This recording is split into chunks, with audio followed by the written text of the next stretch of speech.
Coming up on Mountain News this morning, With Love from Harlan gave out donations to those affected by the recent flooding in the Cumberland Valley.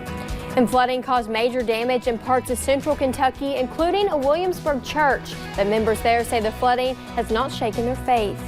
And we take you to Corbin, where one church is searching for a missing part of their history after safes with more than a century's worth of documents in them were stolen. Dedicated to Eastern and Southern Kentucky, this is WYMT Mountain News This Morning. Good morning. The time is 6:29 on February 17th. I'm Madison Pergram. And I'm Will Puckett. Thank you for tuning into Mountain News This Morning on this Monday. On this Monday, after 2 weeks of heavy rainfall this weekend, and now we're in the clear, maybe a little bit tomorrow, but I can do one day out of 7. I can do one day out of the week, any day of the week. But yes. Let's go to Brandon. I know Brandon agrees because the last 2 weeks forecast-wise have been a little crazy. Yes, and I'm sure a lot of folks across the region will rejoice when they see this forecast because a lot of cleanup still going on. Of course, not only from the flooding, the train derailment over in Pike County, they're still trying to get all that cleaned up. So again, nice weather will help with a lot of that, and warm weather too. Let's take a look and see what's going on temperature-wise. Not so warm this morning. Temperatures in the 20s, 30s, and 140-degree reading showing up. But again, still a little bit colder than it was this time yesterday as well across the board now. Today, though, it's going to warm up quite nicely. Max warming needed, or excuse me, a little extra needed on the coffee meter just because it's a Monday and a normal day temperature-wise. But as we look ahead, 60 is our daytime high. Yeah, that's not a number you should see this time of the year, but we'll take it regardless. We'll talk about the extended forecast coming up here in just a little bit. Will? All righty, Brandon. Thank you.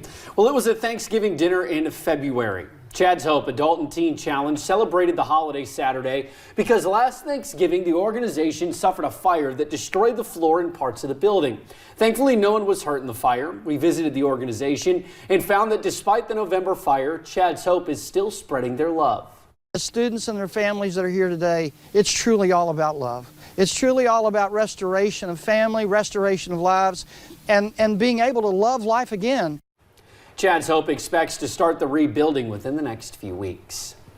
And With Love from Harlan received a 20-foot U-Haul truck full of donations from Heritage Baptist Church in Lexington. The organization made several stops Saturday and Sunday. WYMT's Dakota Makers met with them yesterday at the Harlan Center and explains how the donations are helping those affected by recent flooding.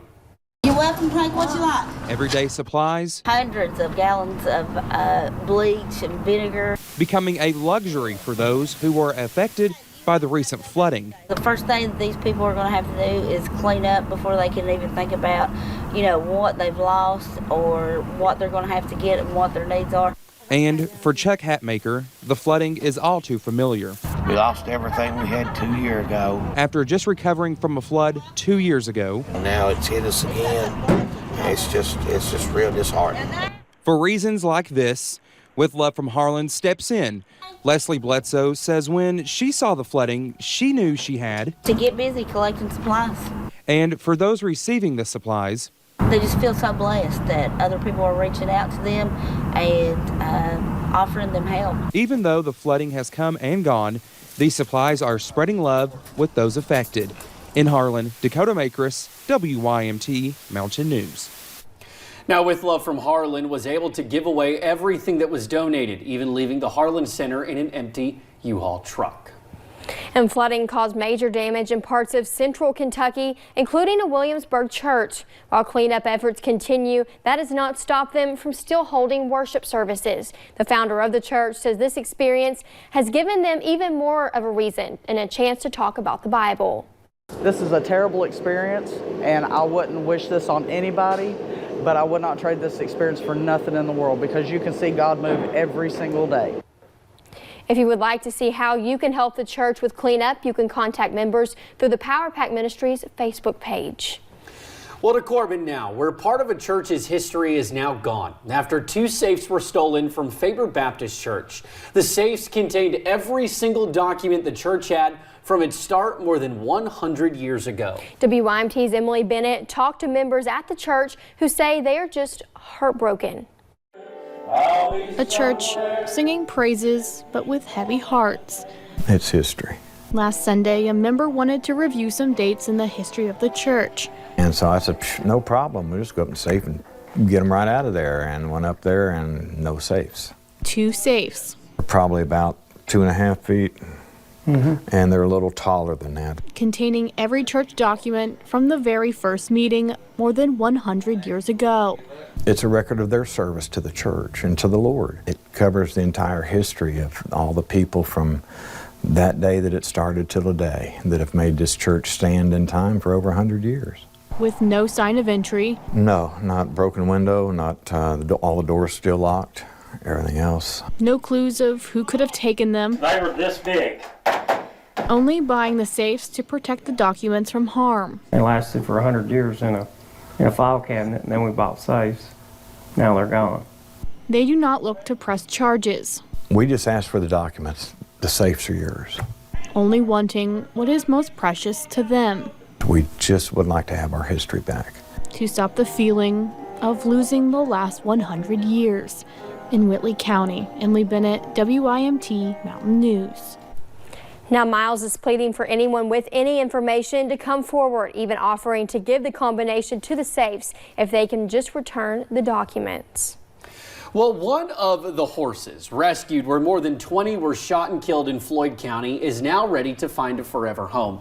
Knox is up for adoption by the Kentucky Humane Society. He is currently located in Simpsonville, Kentucky. KHS says that Knox, an 8-month-old colt, is suited for an experienced owner who will continue to do groundwork for the horse. Anyone looking into adopting Knox should email the Kentucky Humane Society at horses@kyhumane.org.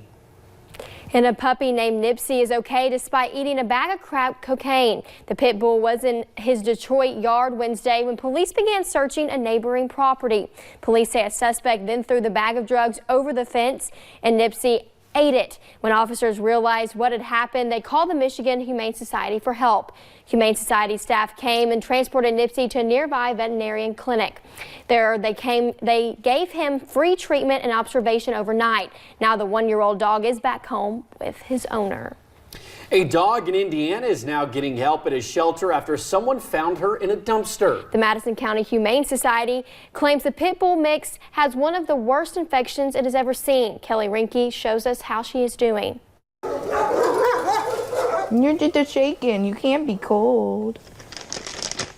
A couple treats for a sweet pup fighting through a lot of pain. Especially after going through all this and feeling the way she does, she's super sweet. Nikki Moore is the shelter manager of the Madison County Humane Society. Their newest visitor is 2-year-old Nestle. Every time that you see it, it kind of like chips away at you a little bit more. The pit bull mix curls up on her bed to stay warm. Most of her body is covered in itchy scabs from infections, and a skin disease made her lose hair.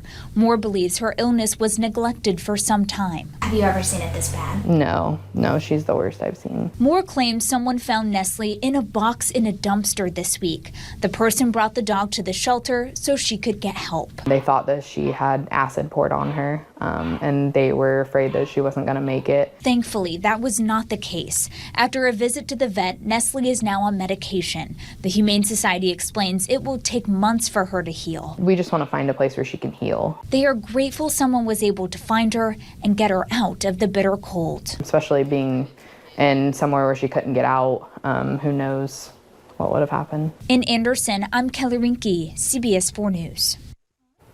Now, the Madison County Humane Society has already raised more than $1,000. Officials with the shelter say that money will go to Nestle's medical bills, and any extra funds will be used to help other animals in need.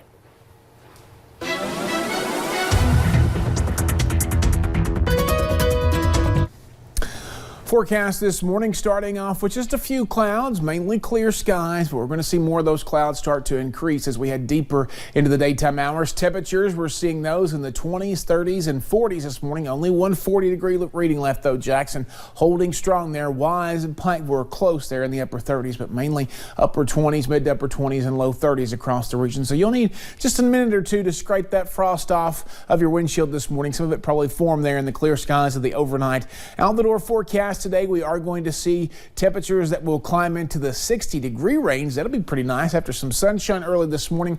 As we said, the clouds will increase later today, but we stay dry all the way through tonight going into early tomorrow. Guys? All righty, Brandon, thank you. And thank you for joining us on Mountain News this morning. Here's a look at what's ahead.